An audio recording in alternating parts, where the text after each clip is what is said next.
Okay, today it's Chocoflan, also known as the impossible cake. I'm gonna make that impossible possible.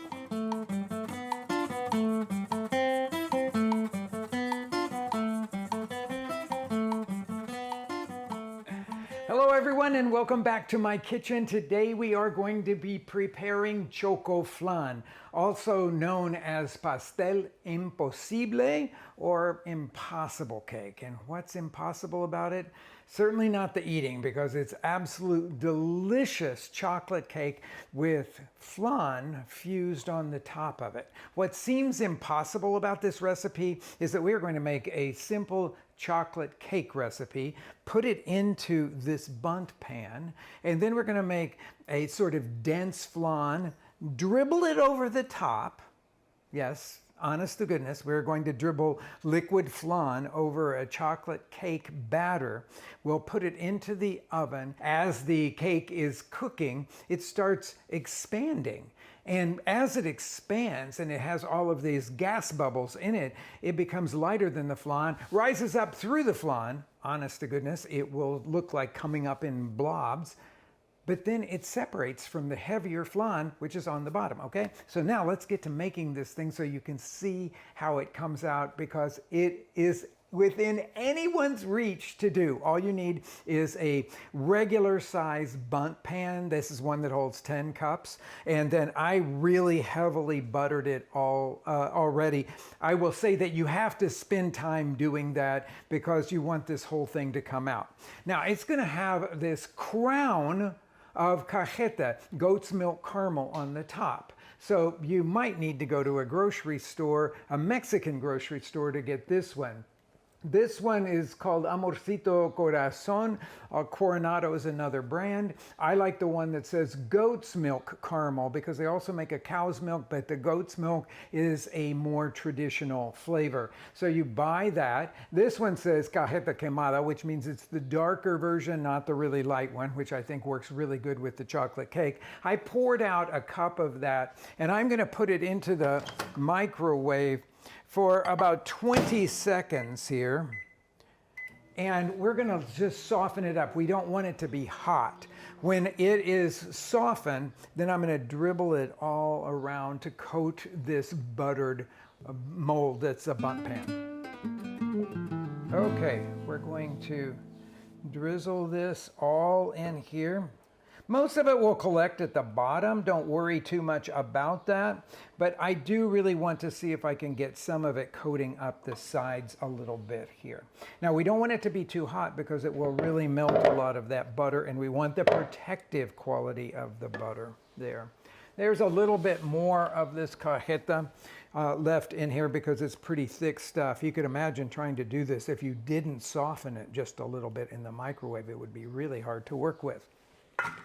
Okay, now we're gonna make a very simple chocolate cake batter. This one does not have butter in it, it has oil in it. I'm starting here with 1.25 cups of flour. This is all-purpose flour, and I'm gonna put in our cocoa powder, which is 1/2 cup. Now, this cocoa powder is the extra dark stuff, and I highly recommend you're using it. The dark cocoa powder is available most places, and it will produce a much richer chocolate flavor in this. I have baking soda, baking powder, and salt here. Those are all going to go in. I'm using a large whisk here to evenly distribute them rather than trying to sift it. I've got a cupful of sugar that's going to go into this. Again, whisk it to make sure that it's all together here. And then I have a cup of milk, 1/2 cup of oil, and then I have an egg. I'm going to just drop into this. And I'm going to grab a small whisk here to whisk these things together. And just until I can see that the egg has been incorporated into these liquid ingredients. And this is a very simple chocolate cake recipe because you just pour your liquid ingredients right into the dry ingredients and use your whisk to mix it all together. No use of a mixer here or anything because it goes together quite easily. And you can see that dark cocoa powder makes this a darker chocolate color. Okay, and that's really all you have to do with that part of it. Okay, so now I'm going to get rid of these guys over here where that, and with my spatula I'm going to pour this cake batter in here,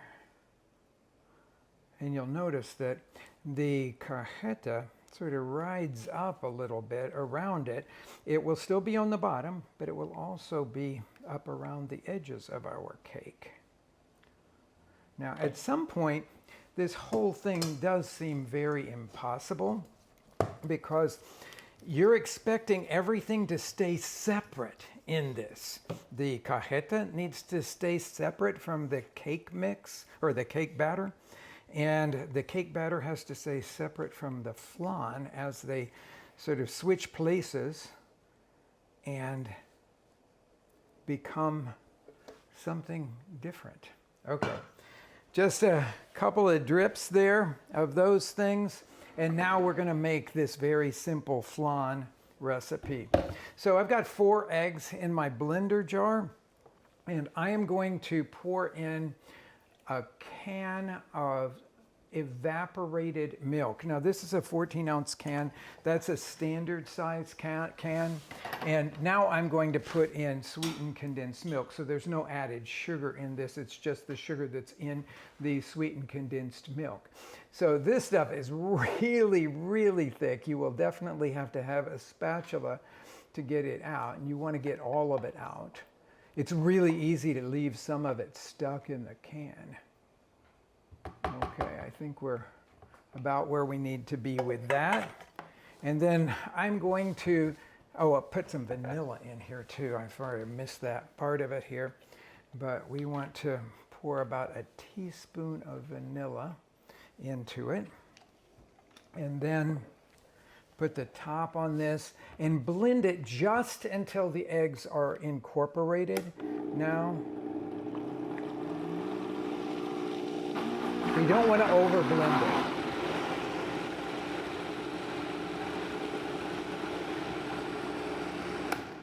That's really all it's going to take, I think. Now, we are incorporating a little bit of air into it as the blender blends the eggs with the 2 milks there. So I'm going to give it a few gentle raps to try to dispel some of that air. If you want to be super precise, and this is what we do at our restaurant when we're making pastel imposible, is to let it sit for 4 hours. Now that's not pretty much anything we would want to do at home because you want to keep working with all of this. Now I've got a ladle. There's several different ways to get this, to make this work.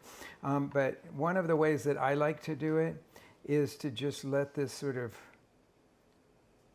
run over this ladle and down around over this is just a very gentle way to get it into the cake.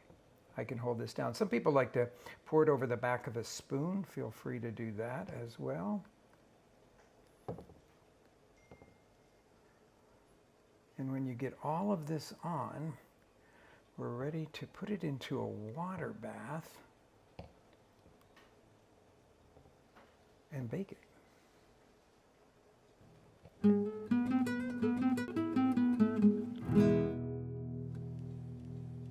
Okay, now we're on to the next part of all of this, and that is the baking. Now the baking is done sort of like you would bake a large flan or any kind of flan in a hot water bath because we're really making chocolate cake and flan all together.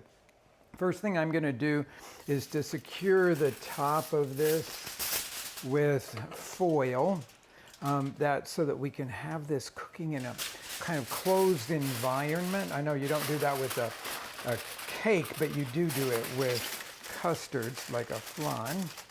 So I'm going to just tamp that down like that, just so that it's secure. I have some water already in getting hot over here, and I'm going to put this water into this pan to a depth of about 2 inches after I set the cake in there. Okay, so some of you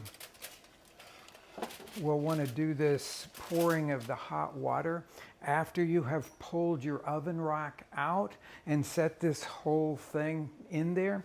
I find it easier to do it the other way around, so that's the way that I'm going to do it here. I'm going to pour this boiling water, which is of course not the safest thing in the whole wide world to do, so you have to be ready for this kind of a thing. But I'm going to pour this water in here to that depth of 2 inches.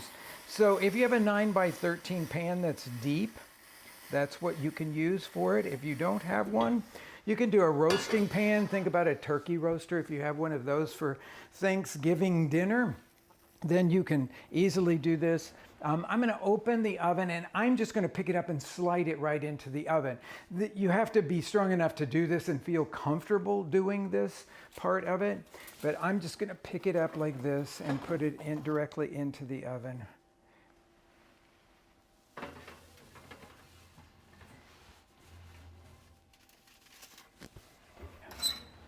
Okay, I'm going to let this cook at 350 degrees for about an hour and 15 minutes. That's usually what it takes until the chocolate cake, which will at that point be on top, is springy to the touch, and a toothpick inserted comes out relatively clean. Okay. Now I pulled back this foil just to make sure that it was done on this one side, and I could tell that it was. So now we're going to uncover the whole thing together. So we're going to do this. Look at that. So beautiful. So it's springy on the top. You could use a toothpick. I can tell that it's going to be just perfect now. But you could use a toothpick to go in there, and there's going to be just a little bit. This is a moist chocolate cake, so there's going to just be a little bit of residual stuff on that toothpick. But now we're going to let it cool down completely. I'll take it out of this water bath and let it cool for about an hour at room temperature, and then I'm going to put it into the refrigerator, and I'm going to let it cool till, well, 3 or 4 hours until it's completely cold. That'll make the unmolding of it easier. Okay, this is the moment. So I've used a very thin bladed knife to go around. I've already gone around all the outside now, but I'm making sure that here in the center part of it, it's also free. And then what I like to do is kind of shake it a little bit. And when I feel it jiggle in there, then I'm pretty confident that it's going to come out just right. Put our serving platter here, and then I'm going to flip the two of them upside down like that, and I think it did it. Here it goes. Oh, yeah. Now there's some cajeta still in here, so we want to scrape that out and drizzle it all over the top of this. Yeah, that's the good stuff. Well, it's all really good.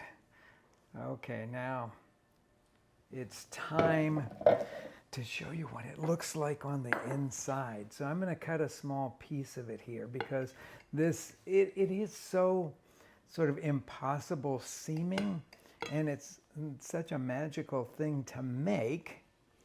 And then when you serve this to your guests, you see the two layers of the chocolate cake, moist and dark there, with the flan on top of it. Put that down there. Got a fork here. And this is the payoff. I love this stuff.